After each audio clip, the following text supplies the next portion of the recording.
Baiklah, Assalamualaikum warahmatullahi wabarakatuh.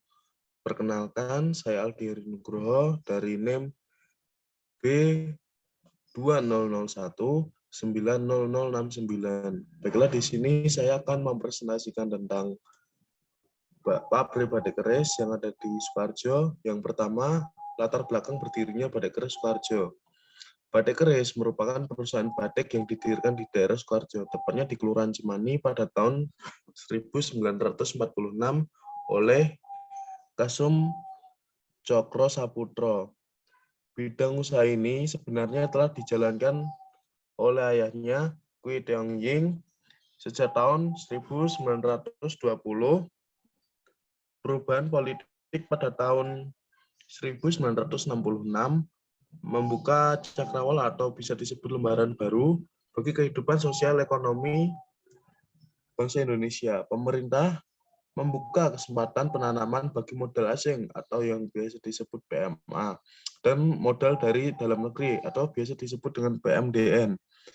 Usaha dagang batik keris mengambil peluang ini dengan memanfaatkan pinjaman yang diberikan oleh pemerintah seiring dengan semakin berkembangnya usaha yang dirintis. Maka pada tahun 1970 terjadi perubahan status perusahaan dari bentuk perusahaan perseorangan menjadi bentuk perseroan terbatas atau PT.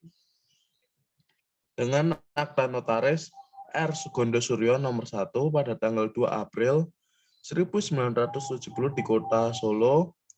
Akta tersebut terdaftar pada Menteri Kehakiman Republik Indonesia pada tanggal 28 September 1971 dengan nomor JA 5-143-18 dan dimuat dalam Berita Negara Republik Indonesia pada tanggal 2 Februari 1973 nomor 10. Pada saat itu, PT Batik Keris mampu mempekerjakan sekitar 2.000 karyawan. Untuk menunjang kebutuhan bahan baku agar tidak terganggu oleh fluktuasi pasar atau ketidakketenuan pasar, maka pada tahun 1974, pemegang saham PT Batik Keris mendirikan PT Danliris. PT Danliris diarahkan untuk memproduksi benang, pertenunan, finishing, pewarnaan, serta konveksi pakaian jadi. Nama Danliris mempunyai arti tersendiri bagi pendirinya. Danliris mengandung filosofi seperti air hujan rintik-rintik yang tak kunjung reda. Begitu juga harapan yang dipegang oleh Kasum Cokro Saputro. PT Danliris diharapkan akan memberikan kesejahteraan dan kemakmuran yang tiada henti bagi seluruh rakyat Indonesia. Baiklah, mengapa PT Batik Keris dapat sukses? Di sini ada beberapa faktor. Yang pertama, tentunya perhitungan pemilihan lokasi batik keris. Batik keris memperhitungkan beberapa tinjauan untuk memilih lokasi batik keris. Yang pertama, ditinjau dari segi ekonomi.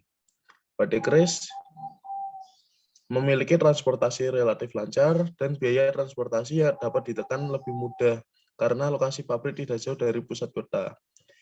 Yang kedua, mudah bagi perusahaan untuk mendapatkan tenaga kerja yang potensial karena lokasi pabrik berada di luar kota. Yang ketiga, sebagai pusat penjualan. Dan ditinjau dari segi teknik, PT Batik Keris mempertimbangkan faktor lingkungan alam yang baik, antara lain adanya air tanah yang digunakan sumber penunjang proses produksi, dan yang kedua dapat diadakan perluasan pabrik karena lahan yang tersedia masih sangatlah luas. Dan yang ketiga ditinjau dari segi sosial, menyerap tenaga kerja yang berarti membuka lapangan baru, tidak mengganggu kesibukan orang lain. Dan yang kedua ada daerah pemasaran. Hasil produksi baik batik maupun tekstil yang diproduksi oleh Batik Keris dan PT Danliris dipasarkan untuk memenuhi kebutuhan sebagian besar dalam negeri dan kebutuhan ekspor tekstil. PT Batik Keris mempersiapkan beberapa cara pemasaran. Yang pertama ada toko cabang, agen, dan para pelanggan yang berkedudukan di kota-kota besar. Pemasaran di luar yang terbesar adalah USA atau tekstil dan MEA maupun di Timur Tengah, serta beberapa negara di Asia lainnya. Baiklah, yang ketiga, suatu perusahaan tidak akan mengalami kesuksesan apabila tidak mendidik dan tidak melatih para karyawannya. Di sini PT Kris mengadakan pendidikan dan pelatihan sebagai salah satu faktor kesuksesan mereka. Karena bila diadakan pendidikan dan pelatihan akan menjamin keberhasilan pelaksanaan tugas di perusahaan. Calon pegawai harus mengikuti pendidikan dan pelatihan yang diselenggarakan oleh perusahaan. Dengan harapan karyawan akan lebih terampil sehingga mutu produk yang dihasilkan dapat meningkat. Adapun beberapa syarat yang harus dipenuhi untuk menjadi pegawai adalah yang pertama kemampuan, kecakapan, dedikasi, loyalitas, kesehatan, serta sikap. Dan yang terakhir dari beberapa faktor itu ada struktur organisasi yang baik. Suatu perusahaan tidak akan mengalami kesuksesan atau tidak akan maju apabila tidak memiliki struktur organisasi yang baik. Di struktur organisasi PT Kris sendiri disusun untuk mendelegasikan wewenang dalam melaksanakan fungsi koordinasi dan komunikasi.